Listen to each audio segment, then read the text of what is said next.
చూసుకోవాలండి, నిజంగా చూసుకోవాలి. మీరు వివాహం అయినప్పటి నుండి చాలామంది చాలామంది అంటూ ఉంటారు, లేకపోతే ఈ లోకం అంటూ ఉంటుంది, వివాహం అంట నరకం అంట, వివాహం చేసుకోకపోతే మేలు అని అంటూ ఉంటారు చాలామంది పురుషులు.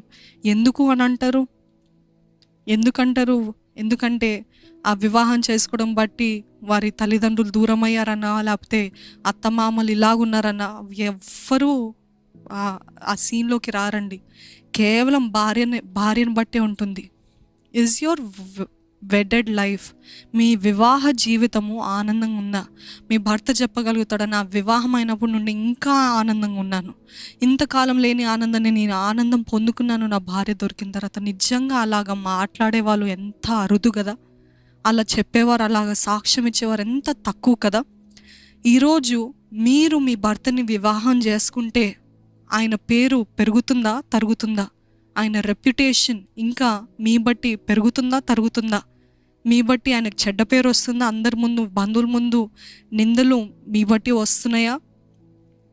ఆయన డబ్బులన్నీ మీరు చేర్చి పెడుతున్నారా? లేకపోతే ఈ చీరని, ఆ బంగారం అని, ఇదని అదని కొని పెట్టేసుకొని ఆయనకి ఏది మిగలకుండా చేస్తున్నారా? డబ్బులు లేవన్నప్పుడు నీకు నా పైన ప్రేమ లేదులే అంటారు కదా. డబ్బులు లేవు అని అంటే ప్రేమ లేదు అంతే. డబ్బులు కాదు లేనిది, ప్రేమ లేదు. నువ్వు నాకు కొని పెట్టాల్సిందే, అందరి ముందు నేను చూపియాల్సిందే, ఆ ఫంక్షన్ వస్తుంది, ఈ పార్టీ వస్తుంది అని నేను చూపియాల్సిందే అని అంటారు. అర్థం చేసుకో, కొంచెం మనం కష్ట పరిస్థితుల్లో ఉన్నామంటే సర్లేండి పోన్లేండి అని చెప్పేవారు చాలామంది చాలా తక్కువ. డబ్బులు లేవంటే ఆయన నువ్వు నీ తలైన కట్ చేసేవు కానీ నేను మాత్రం అది వేసుకోవాలి, అది కొనుక్కోవాలి అంటారు. Be careful, be careful. ఇవన్నీ కూడా ఆయన హృదయాలకి మీరు ఆనందం తెస్తున్నారో, బాధం తెస్తున్నారో, దుఃఖం తెస్తున్నారో పరీక్షించుకునేలాగా చేస్తూ ఉంటుంది. సామెతలు 18వ అధ్యాయము 22, సామెతలు 18వ అధ్యాయము 22వ వచనం. భార్య దొరికిన వారికి మేలు దొరుకును, అట్టివాడు యెహోవా వలన అనుగ్రహము పొందినవాడు. అంటే ఇంకో మాటలు చెప్పాలంటే యెహోవా వలన ఆశీర్వదించబడినవాడు. భార్య దొరికిన వారికి ఏం దొరికిందంట? మేలు దొరికిందంట. ఈరోజు ఆ సాక్ష్యము భర్తలను అడిగినట్లయితే వాళ్ళు అంటారు, ఈ భార్య దొరికింది నాకు కీడు దొరికింది, ఈ భార్య దొరికింది నాకు పోరు, నా తలపోటు, నాకు నొప్పి, నాకు బాధ. ఈ భార్య ఎప్పుడైతే ఈ భార్యని పెళ్లి చేసుకున్నానో అప్పటి నుండి నాకు నరకం ప్రారంభించబడింది అని చెప్తున్నారా? Can they say that? Are they saying that? ఈరోజు చూడండి, భార్య దొరికిన వారికి మేలు దొరికిందంట. మేలు. అట్టివారు నిజంగా దేవుడు అంటాడు ఆయన వాక్యంలో, స్వాస్థ్యము, ఆస్తి తల్లిదండ్రుల నుండి రావచ్చేమో కానీ భార్య మాత్రము దేవుడి దగ్గర నుండే వస్తుందంట. అంటే చక్కటి భార్య, గుణవతి అయిన భార్య దేవుని దగ్గర నుండే. ఈరోజు మీ తల్లిదండ్రులు మీకు అనేకమైనవి ఇవ్వచ్చు, భార్య కానీ భర్త కానీ అనేకమైన ఇవ్వచ్చు, కానీ మంచి భార్య, గుణవతి అయిన భార్య, గుణవతి అయిన స్త్రీ దొరకటము అది దేవుడిచ్చే అనుగ్రహము, ఆశీర్వాదము అంట. ఈరోజు కెందేసే, అందుకనే వాక్యంలో రాయబడి ఉంటుంది ఏంటిదంటే భార్య దొరికిన, స్త్రీ దొరికిన వారికి అని రాయలేదండి. గమనించినట్లయితే స్త్రీ అని రాయలే. Because there are many women but there is only one wife. అర్థమైందా? దెర్ ఆర్ మెనీ విమెన్, స్త్రీలు అనేక మంది, కానీ గుణవతి అయిన భార్య ఒక్కతే.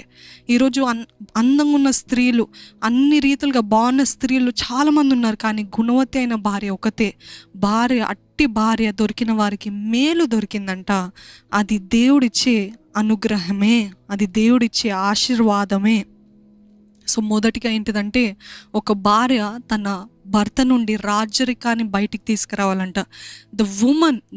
The wife should bring the king out of her husband. మొదటిది అది. రెండవది ఏంటిదంటే, ఒక భార్యలో ఒక పురుషుడు లేకపోతే భర్త ఒక తల్లిని చూడొచ్చా? Can he see a mother in you, a motherly nature?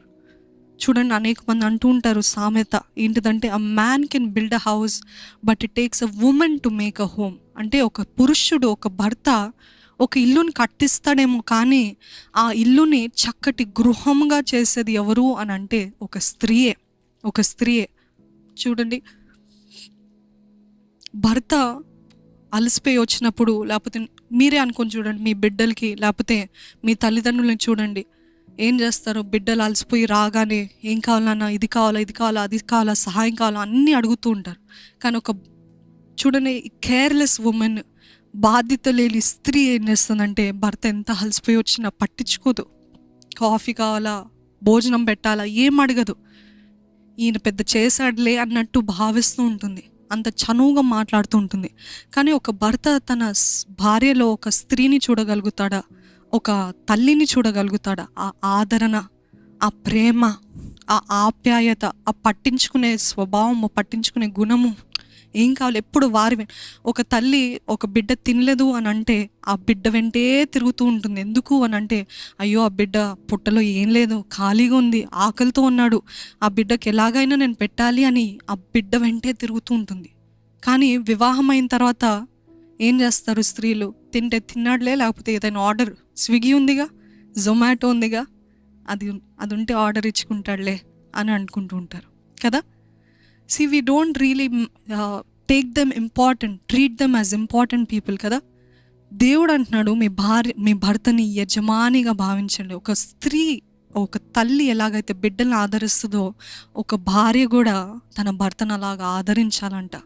ఒక తల్లిలాగా సేద తీర్చాలంట, ఒక తల్లిలాగా హత్తుకోవాలంట, ఒక తల్లిలాగా ఆయన బాధలో ఉన్నప్పుడు ఆదరించాలంట. ఈరోజు ఆయన బాధ చెప్పుకునే అంత స్థాయిలో మీరు ఉన్నారండి?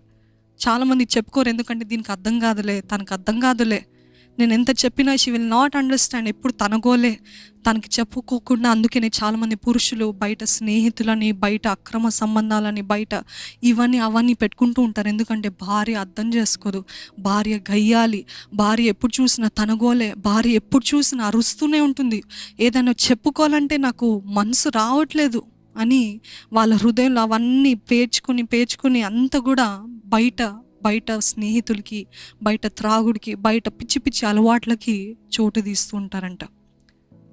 నిజంగా ఒక తల్లిలాగా మీరు ఉండగలుగుతున్నారా? Can you be like a mother to your husband? Can you give that kind of comfort? ఒక భర్త కంట, ఇందాక చెప్పాను కదా, భర్త ఇల్లు కట్టిస్తాడు, కానీ ఆ ఇల్లుని ఒక గృహంగా చేసేది ఒక స్త్రీయే. మాటలో మాట, మీ వంటగది ఎలా ఉందండి, మీ వంటగది ఎలా ఉంది, బాగుందా? ఒక పురుషుడి కంట చక్కగా అంత నీట్గా మెయింటైన్ చేసే ఇల్లు చాలా నచ్చుతుందంట, చాలా ఇష్టమంట. అది దాంట్లో ఒక భార్య బాధ్యత తీసుకొని ఇల్లంతా కూడా చక్కగా సిద్ధపరుస్తే ఎంత గర్వంగా ఫీల్ అవుతాడు తెలుసా, ఎంత గర్వంగా భావిస్తారు తెలుసా. మీ వంటగది ఎలా ఉందండి? 3 రోజులు తిన్న ప్లేట్లు అలాగనే ఉంటాయి కదండి, అంట్లలో ఆ నూనె అలాగనే పడి ఉంటుంది, ఎంతో గందరగోళం, రాగానే ఆ చెత్త అంతా అలాగే ఉంటుంది, గబ్బు. భర్త రాక ఏదో తీసుకుందామని వస్తాడు, వచ్చి చూసి షాక్ అయిపోయి ఇంకెప్పుడు అడుగు పెట్టాడు. ఎందుకు అని అంటే వాసన, గబ్బు. ఆయన ఏం చెప్పడేమో, అప్పటికప్పుడు ఏం చెప్పడేమో, సర్లే అని అర్థం చేసుకుంటాడేమో, కానీ ఆ లోపల మనసులో ఉంటుంది, ఏంటి ఇలాగ మెయింటైన్ చేస్తుంది, ఏంటిది, నేను ఇంత ఖర్చు పెట్టి, ఇంత రెంట్ కడుతూ, ఇంతగా మెయింటైన్ చేస్తూ, ఇంతగా పోషిస్తుంటే కనీసం కిచెన్ కూడా మెయింటైన్ చేయదా అన్నట్టు ఉంటుంది. మీ వంటగది ఎలా ఉంది? సరే, వంటగది వదిలేయండి, మీ వాష్రూమ్, మీ బాత్రూమ్స్ ఎలా ఉన్నాయండి? బాగున్నాయా? ఇవన్నీ మనం అనుకుంటే ఇవన్నీ మనకెందుకులే అని అనుకుంటూ ఉంటాం. కానీ ఎప్పుడో ఎన్నో రోజులు, ఎంతకాలం అయింది మీ బాత్రూమ్ మీరు వాష్ చేసి? మీకు తెలుసా, నాకు వివాహం అయినప్పుడు మాకు అంటూ సహాయం ఎవ్వరు లేరు. అప్పుడు అంతా మేమే చేసుకోవాలి. ఆ చేసుకునే ఆ సమయంలో ఆ బాత్రూమ్లో నేనే గడిగేదాన్ని. నాకు బాత్రూమ్ ఫోబియా అనమాట. బాత్రూమ్ డర్టీగా ఉంటే నాకు అస్సలు చాలా భయం, అడుగు పెట్టాను. అట్లాంటిది ఆ బాత్రూమ్ డర్టీగా ఉందంటే నేనే వాష్ చేసుకునేదాన్ని. వారానికి ఒక 2-3 సార్లు వాష్ చేస్తూనే ఉండేదాన్ని. అంటే అప్పుడు పిల్లలు లేరు, బాధ్యత అంతగా మినిస్ట్రీ కూడా మేము సహకరిస్తున్న వాళ్ళమే కాబట్టి I took all my interest in bathrooms and room cleaning. అలాగా నిజంగా అప్పుడు అంత చేసినప్పుడు ఈరోజు చూస్తే దేవుడు ఎంతగా ఆశీర్వదించాడు అనిపిస్తుంది.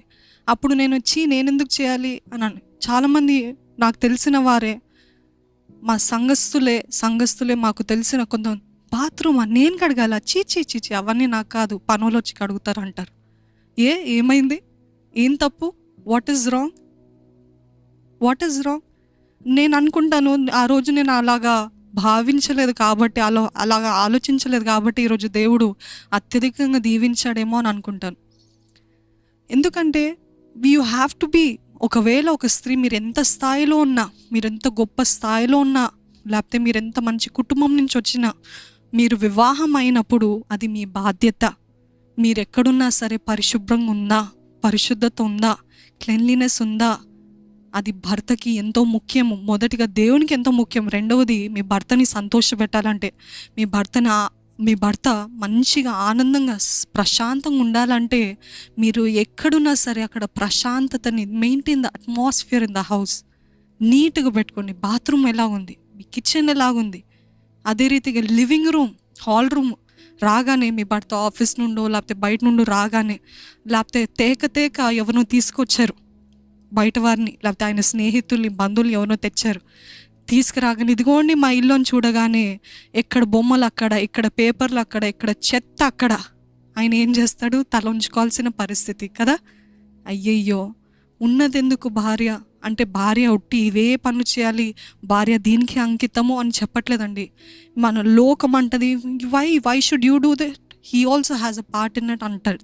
వీఆర్ ఈక్వల్స్ అంటది. కానీ దేవుని వాక్యం చెప్తుంది ఏంటిదంటే, భర్తని సన్మానించండి, భర్తని గౌరవించండి. ఆయన ఈ సమయానికి వస్తాడని కనీసం ఆయన వచ్చే ముందైనా పరిశుభ్రపరిచి అంతా కూడా నీటి పెడితే ఆయనకి ఎంత ఆనందంగా ఉంటుంది, ఎంత ప్లెజెంట్గా నెమ్మదిగా ఉంటుంది కదండి. అలాగ చేయడానికి మనకి ఇష్టం ఉండదు. ఒక మదర్ని, ఒక తల్లిని మీలో చూడగలుగుతారా? Every honour comes with responsibility. ఘనత కావాలా, ఘనపరచాలా, మీ భర్తని మిమ్మల్ని ఘనపరచాలా, మీరు బాధ్యత తీసుకోండి. ఎప్పుడు చూసినా నా భర్త నన్ను చనువుగా మాట్లాడుతున్నాడు, ఎప్పుడు చూసినా నేను ఎంత చేసినా నన్ను పట్టించుకోడండి అని అంటున్నారేమో, కానీ మీరు చేసి చూడండి, మీరు ప్రయత్నించి చూడండి. అన్నీ కూడా పరిశుభ్రంగా పెట్టి, అన్నీ కూడా బాధ్యత కలిగి, అన్నీ కూడా ఆయనని గౌరవిస్తూ, ఆయనని మైండ్లో పెట్టుకుంటూ చేస్తున్నప్పుడు నిజంగా ఘనపరుస్తాడంట. ఎంతోమంది స్త్రీలు ఉన్నారు, కానీ నువ్వు అందరికంటే మించిన దానవు అని చెప్పాడంట భర్త. తెలుసా అండి, సామెతలు 31వ అధ్యాయంలో గుణవతి అయిన భార్య గురించి చెప్తాడు. ఏంటిదంటే, I have seen many women but you out beat all of them. అందరికి మించిన దానవు అని మిమ్మల్ని గురించి సాక్ష్యం ఇవ్వగలుగుతాడు. Why can't we be that kind of women? ఇవన్నీ లోకానుసారమైన అడ్వైస్లే, సలహాలే అని అనుకుంటున్నారేమో, కానీ దేవుడు అంటున్నాడు, మొదట నేను, రెండవది ఎవరు అంటే మీ తల్లిదండ్రులు కాదండి. వివాహం అయితే రెండవది ఎవరు వస్తారంటే ఆ స్థానంలో మీ భర్త. దేవునికి ఇవ్వాల్సిన సమయం దేవునికి ఇవ్వండి. భర్తని గౌరవించాల్సిన రీతి భర్తని గౌరవించండి. భర్తకి ఇవ్వాల్సిన స్థానము భర్తకి ఇవ్వండి. Be willing to be inconvenient. అన్ని సుఖాలు కోరుకుంటూ, అన్ని సుఖం కోరుకుంటూ నేను భార్యగా ఉంటానంటే కుదరదు. మదర్ ఏం చేస్తుంది, ఒక తల్లి ఏం చేస్తుంది, త్యాగం చేస్తుంది. ఒక భార్య కూడా త్యాగం చేయాలంట. ఇష్టం లేదు, కష్టంగా ఉంది, ఆయాసంగా ఉంది, నాకు ఇష్టం లేని పని, కానీ నా భర్తని సంతోషపెట్టడానికి నేను ఏదైనా చేస్తాను అని సిద్ధంగా ఉన్నారా? Are you willing to please your husband? నిజంగా నా భర్తని నేను గౌరవించాలి, నా భర్తని సంతోషపెట్టడానికి నేను ఏదైనా చెయ్యాలి అని ఆయనకి సంతోషం కలిగించే పనులు, క్రియలు, మాటలు, ప్రవర్తన మనలో ఉందా, మీలో ఉందా? పరీక్షించుకుందాం. మొదటిది ఏంటిదంటే ఆయనలో ఉన్న